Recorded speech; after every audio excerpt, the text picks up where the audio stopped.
নমস্কার বন্ধুরা, welcome to final study. Final স্টাডিতে সবাইকে ওয়েলকাম জানাই। তো আজকের ক্লাসে আমরা মোস্ট ইম্পর্টেন্ট একটা ক্লাস নিয়ে চলে এসেছি, যেটা ইংলিশের একটা বেসিক ক্লাস, ঠিক আছে, যেটাকে বেসিক গ্রামারের মধ্যে ফেলা হয়। এই ক্লাসগুলো কাদের জন্য হেল্পফুল? যারা ডাব্লিউপি কেপির পরীক্ষা দিতে চলে এসেছো, ঠিক আছে, তাদের 10 মার্কের কিন্তু তোমার 10টা মার্ক কিন্তু ইংলিশে থাকছে, তাই না? ভালো করে তোমরা যে সিলেবাসটা লক্ষ্য করো দেখতে পাবে যে ডাব্লিউপি কেপিতে তোমাদের 10 মার্ক ইংলিশে রয়েছে, আবার তোমার পঞ্চায়েতেও কিন্তু 25, ঠিক আছে, 25টা মার্ক কিন্তু ইংলিশে রয়েছে। এছাড়া এসএসসি বিভিন্ন এক্সাম, এমটিএস, এইচএসএল, সিজিএল, ওকে, এছাড়া এএনএম, জিএনএম সেখানেও 15 রয়েছে। তো তারা এই সমস্ত ক্লাসগুলো তাদের জন্য, ওকে। তো আজকের এই ক্লাসে আমরা পার্ট অফ স্পিচ নিয়ে আলোচনা করবো। টোটাল 8টা যে পার্ট অফ স্পিচ রয়েছে, ঠিক আছে, noun, pronoun, adjective, verb, adverb, preposition, conjunction, interjection, সমস্তটাই আজকের এই ভিডিওতে কভার করবো, ঠিক আছে, একটা ক্লাসে। তো অবশ্যই ভিডিওটা খুব একটা বেশি বড় করবো না, অবশ্যই চেষ্টা করবো অল্প সময়ের মধ্যে যতটুকু ইনফরমেশন দেওয়া যায় ততটুকু দিতে, ওকে। তো চলো শুরু করছি আজকের ক্লাস। দেখো, part of speech, part of speech কাকে বলে প্রথমে আমাদেরকে বুঝতে হবে যে পার্ট অফ স্পিচ জিনিসটা কি, ওকে। তো তোমরা ছোটতে অনেকবার পড়েছো যে আমাদের যে তোমার দৈনন্দিন জীবনে আমরা কি করি, বিভিন্ন রকম সেন্টেন্স ইউজ করি। কি করি আমরা দৈনন্দিন জীবনে? বিভিন্ন সেন্টেন্স, তাই তো, বিভিন্ন সেন্টেন্স যেটাকে আমরা বলি বাক্য ইউজ করি। সেই বাক্যের বিভিন্ন রকম অর্ড আছে, ঠিক আছে, এবং সেই অর্ডগুলোর কিন্তু এক একটা নাম আছে। যদি আমি তোমাকে বলি যে আই গো টু স্কুল, যদি আমি তোমাকে বলি আই গো টু স্কুল, একদম বেসিক যে সেন্টেন্স বলতে পারো, ঠিক আছে, আই গো টু স্কুল, তাহলে এখানে শুধুমাত্র এইটা কি, এটা হচ্ছে একটা তোমার সেন্টেন্স, ঠিক আছে। এই সেন্টেন্সের মধ্যে বিভিন্ন রকম তোমার পার্ট অফ স্পিচ রয়েছে। এটা টোটালটা একটা স্পিচ বা একটা সেন্টেন্স, এটার মধ্যে বিভিন্ন তোমার পার্ট স্পিচ রয়েছে, ঠিক আছে। যেমন হচ্ছে তোমার আইটাকে আমরা কি বলি? আইটা হচ্ছে তোমার প্রোনাউন বলি, তাই তো। গোটা হচ্ছে ভার্ব, টুটা হচ্ছে প্রিপোজিশন, আর স্কুলটাকে কি বলছে? স্কুলটা পড়ে গেল নাউনের মধ্যে। এরকম কিন্তু পার্ট রয়েছে। তাহলে পার্ট অফ স্পিচ মূলত একজন মানুষের বিভিন্ন রকমের ধরনের কথা, একজন মানুষ তার দৈনন্দিন জীবনে, প্রতিদিনের জীবনে যে ধরনের কথা বলে তার ধরনগুলোকেই মোটামুটি প্রকাশ করে থাকে, ঠিক আছে। এখানে সেম কিন্তু ইংলিশেও সেম কিন্তু লেখা আছে, ঠিক আছে। Words in a sentence have different function. প্রত্যেকটা সেন্টেন্সে বিভিন্ন রকম ওয়ার্ড আছে, সেগুলোর কিন্তু আলাদা আলাদা ফাংশন আছে, ঠিক আছে। According to work they do in a sentence, তাদের নিজস্ব কাজ অনুযায়ী তারা কিন্তু ক্রিয়া বা কাজ, নির্দিষ্ট নিজের নিজের আলাদা আলাদা কাজ আছে, ঠিক আছে। যেমন যদি বলি যে 8টা ভাই, ঠিক আছে, টোটাল 8টা ভাই, 8 ভাইয়ের কিন্তু কাজ আলাদা। কেউ কারো নাম দিচ্ছে, ঠিক আছে, তাকে নাউন বলছি। যখন বড় ভাই থাকছে না, ঠিক আছে, নাউন যদি বড় ভাই হয়, তখন বড় ভাই যদি না থাকে তাহলে তার পরিবর্তে যে কাজ করছে তাকে আমরা বলি প্রোনাউন, ঠিক আছে। এরকম করে কিন্তু আরেকটা ভাই আছে ভার্ব, মানে ভার্ব যে ভাইটা, সে সারাদিন কাজ করে, রেস্ট করে না, ঠিক আছে। এরকম করে কিন্তু মনে রাখতে আমরা পারি। আবার অ্যাডজেক্টিভের যে ব্যাপারটা আছে, যে যখন নাউন আর প্রোনাউন যখন কোনো ভুল করে, তখন তার ভুল ধরিয়ে দেওয়া, তার গুণগুলোকে প্রকাশ করা, ঠিক আছে, তার সে কতটুকু কাজ করে সেগুলো প্রকাশ করে কে? সেটা অ্যাডজেক্টিভ, ঠিক আছে। এরকম করে আমরা একটা জাস্ট কনসেপ্ট মাথায় রাখতে পারি এরকম ভাবে, ঠিক আছে। অ্যাডভার্ব কাকে বলে? অ্যাডভার্ব হচ্ছে এমন একটা ভাই যে তোমার ভার্ব, ঠিক আছে, ভার্ব কি কি করে সেইগুলো দেখে বেড়ায়, ভার্ব কি কাজ করছে, ঠিক আছে, সেগুলো দেখে বেড়াচ্ছে অ্যাডভার্ব। প্রিপোজিশন কি করছে?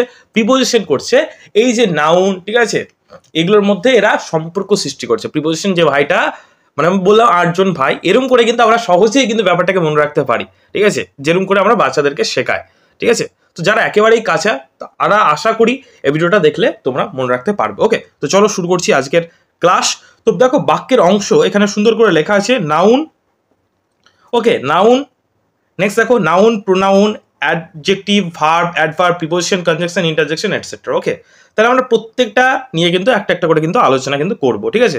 প্রথমে যেটা নিয়ে আলোচনা করবো সেটা হচ্ছে তোমার নাউন। নাউন কাকে বলে? নাউন হচ্ছে যার দ্বারা কোনো কিছু নাম বোঝাবে, যে কোনো, ঠিক আছে, যে অর দ্বারা কোনো কিছু নাম বোঝাবে তাকে আমরা কি বলি? নাউন বলি, ঠিক আছে। নাউন দুই রকম, ঠিক আছে, সাধারণত যদি বলি নাউন হচ্ছে দুই রকম, একটা হচ্ছে কংক্রিট নাউন আর একটা হচ্ছে অ্যাবস্ট্রাক্ট নাউন। এছাড়াও নাউনের কিন্তু আমরা 5টি ভাগে কিন্তু ভাগ করি, ঠিক আছে, 5টি ভাগে ভাগ করি, ঠিক আছে। তোমরা সকলেই পড়েছো। ওই 5টি ভাগকেই 2 ভাগেও বলা যায়, যে একটা হচ্ছে কংক্রিট নাউন আর একটা হচ্ছে অ্যাবস্ট্রাক্ট নাউন, যেগুলো হচ্ছে তোমার যে নাউন দ্বারা বাহ্যিক অস্তিত্ব আছে, যাকে আমরা ছুঁতে পারি, ঠিক আছে, দেখতে পারি, সেগুলো বলা হয় কংক্রিট। আর যেগুলোকে আমরা দেখতে পারি না, মানে টাচ করতে পারি না, সেগুলো হচ্ছে তোমার অ্যাবস্ট্রাক্ট নাউন। যেমন হচ্ছে তোমার হ্যাপিনেস, ঠিক আছে, হ্যাপিনেস, ঠিক আছে, লাভ, এগুলো কি আমরা দেখতে পাই? এগুলো কিন্তু পাই না, ঠিক আছে। তাহলে নাউনের কিন্তু বিভিন্ন রকম ভাগ আছে। যার নাম বোঝায় পৃথিবীতে প্রত্যেকটা জিনিসের কিন্তু নির্দিষ্ট কিন্তু নাম আছে। দেখো যে কোনো জিনিস কিন্তু পৃথিবীতে কিন্তু নাম আছে, তাই না? আমার নাম যেমন শুভদীপ, তোমার নাম কিছু একটা, প্রত্যেকটা জিনিস আমি যেটাতে ক্লাস করাচ্ছি ঠিক আছে সেটারও একটা নির্দিষ্ট নাম আছে। তোমরা যেটা পড়ছো বই সেটারও একটা নাম আছে, প্রত্যেকজনের কিন্তু নাম আছে। তাহলে পার্সন, প্লেস, ঠিক আছে, প্লেস, অ্যানিম্যাল, থিংস, ফিলিংস, সমস্ত কিছু কিন্তু তোমার নাউনের আন্ডারে পড়েছে। দেখো এখানে একটা বড় সেন্টেন্স লেখা আছে, Arijit Singh went to Sri Lanka with his dog for a concert and sang songs with happiness। তাহলে দেখো প্রত্যেকটা জায়গায় তুমি যদি দেখো একটা করে নাম কিন্তু আছে, অরিজিৎ সিং, শ্রীলঙ্কা, ঠিক আছে, ডগ, কনসার্ট, ওকে, হ্যাপিনেস, এগুলো প্রত্যেকটা কিন্তু এক একটা নাম, বিভিন্ন রকম নাম আছে, ঠিক আছে। নাউনের ভাগ আমি কিন্তু আজকে এই ক্লাসে করাচ্ছি না, তোমরা জেনে রাখবে যে নাউনকে 5 ভাগে ভাগ করা, একটা হচ্ছে proper noun, common noun, collective noun আর হচ্ছে ম্যাটেরিয়াল নাউন। ওকে, এইটুকু জেনে থাকলেই হবে, ঠিক আছে। নেক্সট চলে আসো, আমরা পরবর্তী যখন ক্লাস করাবো মানে স্পেসিফিকলি সেই চ্যাপ্টারে, তখন আমরা কিন্তু বিস্তারিত আলোচনা করবো। আজকের হচ্ছে বেসিক একটা কনসেপ্ট ক্লিয়ার ক্লাস। নেক্সট দেখো প্রোনাউন। প্রোনাউনের কাজ কি বলো তো? আমি বললাম না যে 8টা ভাই, তো যখন নাউন ভাই বাড়িতে থাকে না তখন কিন্তু প্রোনাউন ভাই তার পরিবর্তে কিন্তু কাজগুলো করে, ঠিক আছে। নাউন ভাই যখন বাড়িতে থাকে না তখন কিন্তু প্রোনাউন ভাই তার পরিবর্তে কিন্তু কাজগুলো করে, ঠিক আছে। এক কথা মনে রাখতে হবে যে নাউনের পরিবর্তে যেগুলো মানে যা বসে সেটাকে আমরা বলি প্রোনাউন। ধরে নাও তোমাকে যদি বলি রাম খেলা করে, ঠিক আছে, রাম স্কুলে যায়, রাম পড়াশোনা করে, রামের একটি বই আছে, রামের একটি সাইকেল আছে। বারবার যখন রাম রাম শব্দটা উচ্চারণ করব তখন একটু কানে লাগবে না, না, শ্রুতিমধুর ব্যাপারটা লাগছে না। যদি আমি বলি রাম একজন ভালো ছেলে, সেই স্কুলে খেলা করে, তার একটি সাইকেল আছে, তাহলে ব্যাপারটা কিন্তু খুব সুন্দর লাগবে। এইটা হচ্ছে ব্যাপার।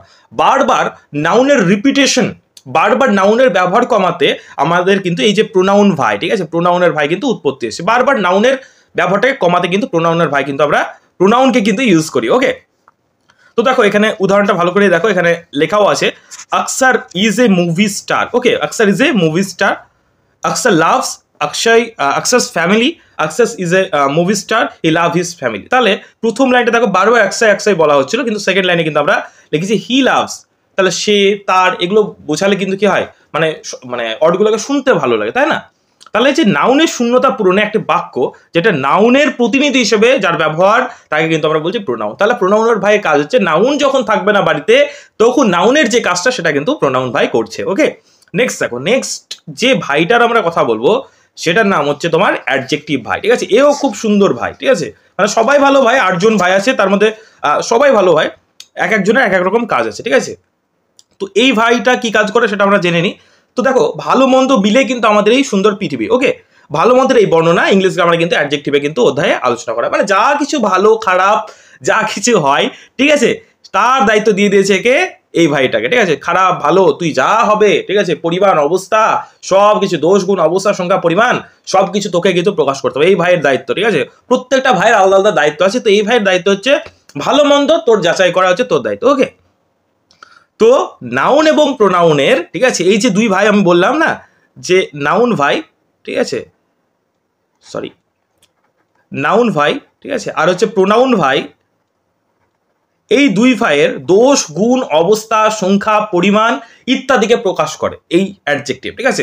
এ কে ভুল করলো, কে ঠিক করলো, কে ভালো কে খারাপ, ঠিক আছে, নাউন কোনটা ভুল করলো, এটার কাজ হচ্ছে অ্যাডজেক্টিভ। দেখো কিন্তু নাউন আর প্রোনাউন সম্বন্ধে কিন্তু ইনফরমেশন দেয়। দেখো she is a beautiful lady, তাহলে কে বিউটিফুল লেডি? এই যে সিটা কিন্তু এখানে তোমার আমি বলেই দিলাম প্রোনাউন। প্রোনাউনের কয়েকটা উদাহরণ তোমরা লিখে ফেলো চট জলদি, তোমরা ইউজ করো, তাই না? আই এটা একটা প্রোনাউন, তাই না? হি এটা একটা প্রোনাউন, তাই তো? সি এটা একটা প্রোনাউন, ওকে, হিম এটাও একটা প্রোনাউন, তাই না? তোমরা 3টে প্রোনাউন কমেন্ট বক্সে তোমরা চট জলদি লিখে ফেলো, ঠিক আছে। তাহলে she is a beautiful lady, সে হয় খুব কি হয় সুন্দরী মহিলা, তাই না? তাহলে সি তার সম্পর্কে কিন্তু ইনফরমেশন দিচ্ছে, তার জন্য এটা হয়ে গেল এই যে বিউটিফুল, এই যে বিউটিফুল এটা কিন্তু হয়ে গেল অ্যাডজেক্টিভ। ওকে, নেক্সট দেখো সি ইজ বিউটিফুল, দেখো এই যে বিউটিফুল তাকে বলছে সুন্দর, ঠিক আছে, তার ভালো দিকটা প্রকাশ করছে, তাহলে বিউটিফুলটা কি হয়ে গেল? বিউটিফুলটা হয়ে গেল তোমার অ্যাডজেক্টিভ। ওকে, নেক্সট দেখো it is a hot day, তাহলে এটা কেমন দিন? গরম দিন। কেমন দিন বললাম না, যে যা বোঝাবে ভালো খারাপ যাই বোঝাক সেটা হয়ে গেলে কিন্তু অ্যাডজেক্টিভ, তাহলে এই হটটা হয়ে গেলে কিন্তু অ্যাডজেক্টিভ। নেক্সট দেখো he has a sweet voice, কেমন ভয়েস? তার ভয়েসটা কেমন? মিষ্টি, ঠিক আছে, খুব সুন্দর, ঠিক আছে, তাহলে এই যে সুইটটা হয়ে গেল কিন্তু অ্যাডজেক্টিভ। নেক্সট দেখো দ্য ফ্রুটস আর সোয়ার, মানে কি, মানে ফলগুলো হয় কি টক, তাহলে টক মিষ্টি যাই দেখ খারাপ ভালো, তাহলে এটা এই যে সোয়ার লেখা আছে এই টকটা বা সোয়ারটা হয়ে গেল কিন্তু adjective. Okay, the coffee is cold, কফিটা কেমন হয়, কফিটা হচ্ছে তোমার কেমন, কফিটা হচ্ছে ঠান্ডা। বললাম না, ভালো হোক খারাপ হোক যাই বলুক সেটা হচ্ছে কাজ হচ্ছে কার প্রকাশ করার কাজ হচ্ছে এই যে অ্যাডজেক্টিফাই, ঠিক আছে। অ্যাডজেক্টিফাইয়ের কাজ হচ্ছে ডাউন এবং প্রোনাউনের দর্শন অবস্থা সবকিছু করা, ঠিক আছে। I have ব্রট a big black sports car, তাহলে কি কিরকম, বড়, ঠিক আছে, বড়। তাহলে এই যে কেমন, তার আকার আকৃতি, এটা কে বলছে না, অ্যাডজেক্টিভ, ঠিক আছে। তাহলে এই যে সোর, ঠিক আছে, সুইট, হট, বিউটিফুল, এগুলো হয়ে গেল তোমার অ্যাডজেক্টিভ। আশা করি বুঝতে পেরেছো। তোমরা কিন্তু একটা অ্যাডজেক্টিভ বা একটা অ্যাডজেক্টিভ তোমরা কমেন্ট বক্সে লিখে যাও। নেক্সট দেখো ভার্ব। ভার্ব, এই ভাইটার কাজ কিন্তু অনেক, ঠিক আছে, প্রচুর কিন্তু কাজ করে এই ভাইটা। অন্যান্য ভাইয়ের যেমন প্রত্যেকটা ভাই কাজ আছে, এই ভাইটা কিন্তু অনেক অনেক কাজ করে, ঠিক আছে। যেমন একটা জিনিস তোমরা শুনেছো না যে হার্ট বা হৃদয় ছাড়া মানুষকেই কল্পনা করা যায় না। হার্ট ছাড়া বা হৃদয় ছাড়া কি মানুষ বেঁচে থাকে হৃৎপিণ্ড ছাড়া? সেরকম এই যে ভার্বটাকেও কিন্তু তোমার সেন্টেন্সের কিন্তু তোমার হার্ট বলা হয়, ঠিক আছে। এটাকে ছাড়া কিন্তু একটা সেন্টেন্স কল্পনাই করা যায় না, মানে কোনো সেন্টেন্স ভার্ব ছাড়া কিন্তু গঠিতই হয় না। এই যে আমি কথা বলছি, আমি বসে আছি, আমি পড়াচ্ছি, তুমি খাচ্ছ, তুমি পড়ছো, তুমি লিখছো, প্রত্যেকটাতে দেখো কাজ করা বোঝাচ্ছে। আমি বসে আছি, বসাটা একটা কাজ। ঘুমানোটা দেখো, আই এম স্লিপিং, আমি আমি ঘুমাচ্ছি। মা বাবারা বলে কি, এই সারাদিন ঘুম, কাজ কাম নাই। তাহলে দেখো এই যে স্লিপ যে কথাটা বললাম, তাই না, এই যে স্লিপ কথাটা বললাম যেটাকে বলা হয় ঘুমানো, তাই না, ঘুমানো, এটাও কিন্তু একটা কাজের মধ্যে পড়ে গেল। তাহলে মা বাবা যখন বলবে যে ঘুমানো, ঘুমিয়ে আছি সারাদিন, তখন বলবে মা বাবা, তখন বলবে যে মা ঘুমানো কিন্তু একটা কাজ, আমি কিন্তু পড়েছি, ঠিক আছে, এরকম করেও কিন্তু বলবে। দেখো ভার্ব কাকে বলে, বা ভার্ব ভাইয়ের কাজ কি না, যে অর দ্বারা কোনো কিছু করা, হওয়া বা কোনো কিছু থাকা বোঝা, তাকে বলা হয় ভার্ব, ঠিক আছে। এই সারাদিন কিন্তু কাজ করে, এই ভাইটা সারাদিন কাজ করে। কারো খারাপ ভালো মন্দ এর কোনো যায় আসে না, কে কি করলো ডাজ নট ম্যাটার এর কাছে, ঠিক আছে। এ নিজের কাজ নিজে করে। এরকম কিন্তু ভার্বের মতো কিন্তু আমাদের কিন্তু করা উচিত। এই ভার্ব থেকে এই শিক্ষাটা আমরা পাই, নিজের কাজ করো, কে কি করছে দেখে লাভ নেই, ঠিক আছে, নিজে উন্নতি করে। এই শিক্ষাটা কিন্তু ভার্বের মানে ভার্ব ভাই থেকে আমরা কিন্তু পাই, ঠিক আছে। তো দেখো আমি যদি বলি হি গোজ টু মার্কেট, সে বাজার যায়, তাহলে এখানে গোজটা হলো কি, গোজটা হলো কিন্তু ভার্ব, তাই না। এই যে আই গো টু স্কুল, যেটা আমি প্রথমে উদাহরণটা দিলাম, I go to school, I go to school, তাহলে এই যে গো বলছে, এই গোটা যাওয়াটা কি, যাওয়াটা একটা কিন্তু ভার্ব। দেখো উদাহরণগুলো দেখো, দ্য বয় প্লেস টেনিস, তাহলে কি করছে বয়, ছেলেগুলো কি করছে, ছেলেটি প্লেস করছে, খেলছে, তাহলে খেলাটা একটা কাজ। হি ইজ ওয়ার্কিং, সে কাজ করছে, ঠিক আছে। তাহলে অর্ক, এই যে অর্ক, এটা একটা কাজ, যার দ্বারা, যে অর দ্বারা কাজ করা বোঝায় তাকে আমরা ভার্ব বলি, ওকে। নেক্সট দেখো আই অ্যাম এ টিচার, তাহলে একটা এখানে হওয়া বোঝাচ্ছে, দেখো স্টেট বোঝাচ্ছে, তাহলে এখানে অ্যামটাও কিন্তু তোমার ভার্ব। এটা কি ভার্ব গো, এটা হচ্ছে অক্সিলারি ভার্ব। কি ভার্ব, অক্সিলারি ভার্ব বা হেল্পিং ভার্ব, ঠিক আছে। এটা কিন্তু হেল্প করে, হেল্পিং ভার্ব। এগুলো কিন্তু ডিটেলস আমরা পড়াবো না, ঠিক আছে, এইটুকু জেনে রাখলে কিন্তু হবে। হি ইজ ভেরি হ্যাপি, সে কি হয়, সে অনেক খুশি হয়। তাহলে এই যে ইজটা হওয়া বোঝাচ্ছে, এটা কিন্তু হয়ে গেল কি ভার্ব, এটা কিন্তু হেল্পিং ভার্ব, ঠিক আছে। নেক্সট দেখো you have a mobile phone, কি আছে তোমার, থাকা বোঝাচ্ছে, হ্যাভটা হয়ে গেল তোমার ভার্ব, ঠিক আছে। ভার্বের বিভিন্ন প্রকার আছে, তো এইটুকু জেনে রাখো, এগুলো হচ্ছে verb. He has a computer, তার আছে একটা কম্পিউটার, তাহলে এগুলো হচ্ছে তোমার ভার্বের মধ্যে পড়ে গেল। নেক্সট দেখো অ্যাডভার্ব, ঠিক আছে। তাহলে প্রত্যেকটা ভাইয়ের আলাদা আলাদা কাজ আছে, সেরকম এই যে অ্যাডভার্ব বললাম, এটারও কিন্তু এই ভাইটার কিন্তু আলাদা কাজ আছে। তো এই ভাইটার কাজ কি, দেখো এই ভাইটার কাজ হচ্ছে তোমার ভার্ব, ঠিক আছে, অ্যাডজেক্টিভ এবং মানে তোমার ভার্ব এবং অ্যাডজেক্টিভের সম্পর্কে তোমার ইনফরমেশন দেয়, ঠিক আছে। ভার্ব এবং অ্যাডজেক্টিভের কি করছে তারা, ঠিক আছে, তার দোষ গুণ অবস্থা সংখ্যা ইত্যাদি কিন্তু এই ভার্ব মানে অ্যাডভার্ব কিন্তু দেখে, ঠিক আছে। ভার্ব কি করছে, তার ভালো কি কাজ করছে, খারাপ করছে, এগুলো কিন্তু দেখে, ঠিক আছে। অ্যাডভার্ব টেলস হাউ, কখন, কোথায়, কিভাবে, কেন, এই সমস্ত কাজগুলো কিন্তু দেখে। কার দেখে, ভার্ব আর অ্যাডজেক্টিভের কাজ কিন্তু তোমার অ্যাডভার্ব কিন্তু দেখে দেখো সি অক্স স্লোলি, সে কিভাবে যায়, সে যায়, ঠিক আছে। এই যে অক্স বলছে, অক্সটাকে, অক্সটা হচ্ছে ভার্ব, তাই না, ভার্ব ভাই, তাই না, যে খুব কঠোর কাজ করে। তাহলে কিভাবে যায়, খুব স্লোলি, আস্তে আস্তে যায়, তাই না, ধীমি গতিতে যায়। তাহলে এই স্লোলিটা হয়ে গেলে কিন্তু তোমার কি অ্যাডভার্ব, এক্সট্রা ইনফরমেশন দিচ্ছে, তাই না। ভার্ব সম্পর্কে এক্সট্রা যে ইনফরমেশন দেবে সেটা হয়ে গেলে অ্যাডভার্ব, অ্যাডভার্ব, তাই না। নেক্সট দেখো I have a very big house, আমার একটা বাড়ি আছে, ঠিক আছে, কিন্তু কেমন বাড়ি, বড় বাড়ি, বড় বাড়ি সেটাও মানা গেল, কিন্তু কিরকম বড়, বলছে ভেরি, অনেক বড়, খুব বড় বাড়ি, ঠিক আছে। এখানে যদি ভেরি না থাকতো তাহলে কি হতো, নাই নাই, তাহলে শুধুমাত্র বিগটা হয়ে যেত অ্যাডজেক্টিভ, ঠিক আছে। কিন্তু কেমন বড়, অনেক বড়, ভেরি বলছে, তাহলে এই ভেরিটা হয়ে গেলে কিন্তু তোমার অ্যাডভার্ব, ঠিক আছে। ভেরিটা হয়ে গেলে কিন্তু তোমার অ্যাডভার্ব। দে কেম টু আর্লি, তারা খুব তাড়াতাড়ি এসেছিল, কিভাবে এসেছিল, খুব তাড়াতাড়ি, এই যে আর্লি, এটা কিন্তু হয়ে গেল অ্যাডভার্ব, ঠিক আছে। অ্যাডভার্ব চেনার একটা রুলসও বলে দিচ্ছি, যে দেখবে যে অর্ডগুলোর পাশে এল ওয়াই যুক্ত থাকে সেগুলো কিন্তু তোমরা অ্যাডভার্ব বেসিক্যালি হয়, ঠিক আছে। কিছু কিছু ব্যতিক্রম আছে, কিন্তু এই যে আর্লি, ঠিক আছে, লাভলি লিখে দিই আমি, ঠিক আছে, LOV লাভলি, ঠিক আছে। নেক্সট দেখো আরও আছে, ঠিক আছে, মানে লি, ঠিক আছে, লি যোগ করতে হবে, কাইন্ডলি, ঠিক আছে, কাইন্ডলি, ঠিক আছে, স্যাডলি, এই লি এল ওয়াই যুক্ত করা থাকবে সেগুলো হচ্ছে তোমার অ্যাডভার্ব। ওকে, নেক্সট দেখো প্রিপোজিশনের কাজ কি? প্রিপোজিশনের কাজ হচ্ছে preposition show relationship in time place position, মানে সময়, ঠিক আছে, সময়, স্থান, পজিশন, এগুলো সময় তাকে কি করে সে সম্পর্ক তৈরি করে। দেখো ইন পড়েছো, ইন, ইন মানে মধ্যে, তাই না, অন মানে ওপরে, অ্যাট মানে কি যে কোনো দিকে, বাই মানে দ্বারা, অফ মানে এর, আপ মানে উপরে, টু মানে দিকে, ঠিক আছে, ওভার মানে উপরে, ফ্রম মানে থেকে, উইথ মানে সাথে, আফটার মানে পরে, বিফোর মানে আগে, এরকম করে বোঝানো হয়। প্রিপোজিশন না হলে কিন্তু একটা মানে সেন্টেন্স কিন্তু তোমার কিছু কিছু সেন্টেন্স কিন্তু সম্পর্ক স্থাপন হবে। দেখো I will go to office on Monday, যদি এখানে টু না থাকতো তাহলে কি হতো? আমি যাচ্ছি, কোথায় যাচ্ছি? অফিসের দিকে যাচ্ছি, ঠিক আছে, টু, এখানে কিন্তু সম্পর্ক স্থাপন করলো। He work by day sleep at night, সে কখন কাজ করে? বাই ডে, দিনের বেলায় কাজ করে। কে বোঝাচ্ছে এটা? এই যে লিঙ্ক সম্পর্ক স্থাপন করছে কার সাথে? ভার্বের সাথে, যে নাউনের সম্পর্ক স্থাপন করছে কিন্তু প্রিপোজিশন, ঠিক আছে। তাহলে এই প্রিপোজিশনাল ভাইয়ের কাজ কি? ভার্ব, নাউন, প্রোনাউন, ঠিক আছে, এগুলোর সাথে কিন্তু সম্পর্ক তৈরি করা। তারা যখন ঝামেলা করে তাদেরকে কি করে? সম্পর্কের হাত বাড়িয়ে দেওয়া, ঠিক আছে, তাদেরকে একসঙ্গে ভালোভাবে থাকতে কিন্তু বলে হচ্ছে প্রিপোজিশন, ঠিক আছে। স্লিপ অ্যাট নাইট, কখন স্লিপ করে? তারা ঘুমোয় অ্যাট নাইট, রাত্রি, ঠিক আছে। The cat is sleeping under the table, তাহলে কোথায়? টেবিলের নিচে শুয়ে আছে, তাই না, ঘুমিয়ে আছে, তাহলে আন্ডার মানে হয়ে গেল নিচে। Okay, keep the book on the table, তাহলে বইটা কোথায় রাখো? টেবিলের, কিন্তু টেবিলের কোথায়? মধ্যে, নিচে না উপরে? বলছে ওপরে রাখো। তাহলে অনটা যদি না লেখা থাকতো তাহলে কি হতো? কোথায় রাখবো বইটা? বলছে বইটা রাখো, কোথায় রাখবো? নিচে রাখবো না উপরে রাখবো না মধ্যে রাখবো না কোথায় রাখবো, তাই না? তাহলে এক্সট্রা কিন্তু ইনফরমেশন দিচ্ছে। নেক্সট দেখো এই ভাইটা কি করে বলতো? এই ভাইটা যখন একটা ভাই আর একটা ভাই যখন বিচ্ছেদ হয়, তাই না, বিভিন্ন ঝামেলা সৃষ্টি হয় সমস্ত ভাইয়ের মধ্যে, তখন তাদেরকে একসঙ্গে কাছে আনার কাজ করে এই যে কনজাংশন, দুটি অড বা সেন্টেন্সকে যোগ করে, তাই না। তাহলে দেখো as, if, or, so, and, but, both, because, এগুলো কিন্তু তোমরা শুনেছো, এই যে অ্যান্ড ছোট থেকে শুনে আসছো, তাই না। Ram and Sam is a good, Ram and Sam, ঠিক আছে, তাহলে দুটো বললো, তাহলে কি হবে? আর, তাই না, Ram and Sam are very good boy, ঠিক আছে। তারপরে তোমরা শুনেছো বাট, কিন্তু, তাই না। তারপরে তোমরা শুনেছো বোথ, মানে দুজনকে যখন বোঝায় বিকজ, ঠিক আছে, এগুলো তোমরা শুনেছো। তাহলে এগুলো হচ্ছে তোমার কনজাংশন। দেখো রিনা অ্যান্ড আদিতি আর সিস্টার, তাহলে রিনা অ্যান্ড আদিতি দুজন বোঝাচ্ছে, এর জন্য কিন্তু এখানে আর হলো, ঠিক আছে। এখানে এই যে অ্যান্ডটা কিন্তু দুজনকে কিন্তু কানেক্ট করলো। I am well but my brother is ill, আমি ঠিক আছি কিন্তু আমার ভাই মানে অসুস্থ। তাহলে এই যে দুটো সেন্টেন্সকে যুক্ত করলে কে? এই যে বাটটা হয়ে গেল কনজাংশন বা কানেক্টর।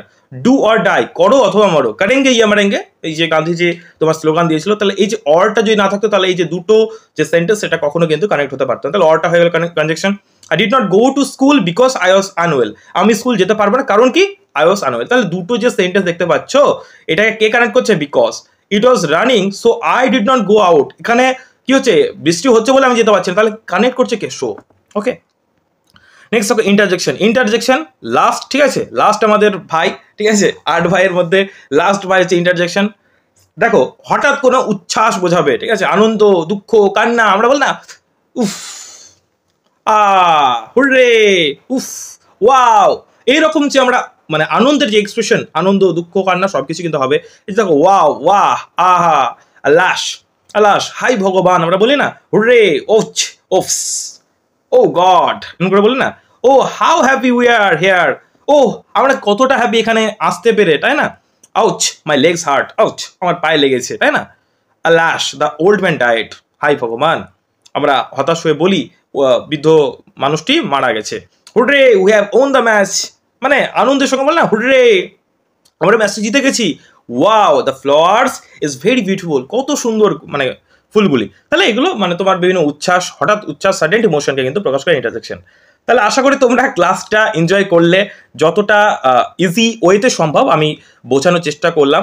এবং এইরকমভাবে যদি খুব ইজি ওয়েতে তোমরা ইংলিশ থেকে শিখতে চাও, তারা কিন্তু স্ক্রিনে যে নাম্বারটা দেখতে পাচ্ছ 9339077688, এই নাম্বার তোমরা হোয়াটসঅ্যাপ করো। আমাদের একদম বেসিক থেকে ফাউন্ডেশন পর্যন্ত যে কোনো এক্সামের জন্য ইংলিশের একদম সুন্দর করে আমরা ক্লাস করিয়ে থাকি। তারা কিন্তু আমাদের কাছে এসে ইংলিশ শিখতে পারো, একদম বেসিক গ্রামার্স, ভোক্যাবস, কম্প্রিহেনশন, যে কোনো এক্সামের জন্য কিন্তু ইংলিশ সুন্দর করে ধরে ধরে শেখানো হয়। এবং আমাদের একটা ম্যাথ ফাউন্ডেশন ব্যাচ লঞ্চ হচ্ছে, লাইভ ব্যাচ, যারা যারা চাও অ্যাডমিশন নিতে পারো, খুব কম ফিস রয়েছে, 499 টাকা। 6 মাসের জন্য, ভ্যালিডিটি থাকছে 30 মাস, 2.5 বছর ভ্যালিডিটি কিন্তু পাচ্ছ একদম। যারা যারা ডেমো ক্লাস দেখতে চাইছো, Bangla, sorry, English, math, reasoning সব কিন্তু ফাউন্ডেশন কিন্তু ব্যাচ রয়েছে, এবং বিভিন্ন এক্সামের জন্য কিন্তু আলাদা আলাদা, পঞ্চায়েতের জন্য, ঠিক আছে, WBKPর জন্য, পিএসসি, ক্লার্কশিপ, সমস্ত এক্সামের জন্য আলাদা আলাদা কিন্তু ব্যাচ আছে। যারা যারা চাও অনলাইনে প্রিপারেশনে, তারা স্ক্রিনে যে নাম্বারটা দেখতে পাচ্ছ সেই নাম্বারে একবার কল অথবা হোয়াটসঅ্যাপ করতে পারো। তো ভিডিওটা যদি ভালো লাগে অবশ্যই একটা লাইক করে দিও, কেমন লাগলো অবশ্যই কমেন্টে জানিও, আর অবশ্যই বন্ধুদের মাঝে শেয়ার করে দিও, আর চ্যানেলে যদি নতুন হও অবশ্যই চ্যানেলটাকে সাবস্ক্রাইব করে নাও। Thank you. এরকমভাবে আমরা অবশ্যই ভিডিও কিন্তু পরবর্তীকালে করতে থাকবো। Thank you.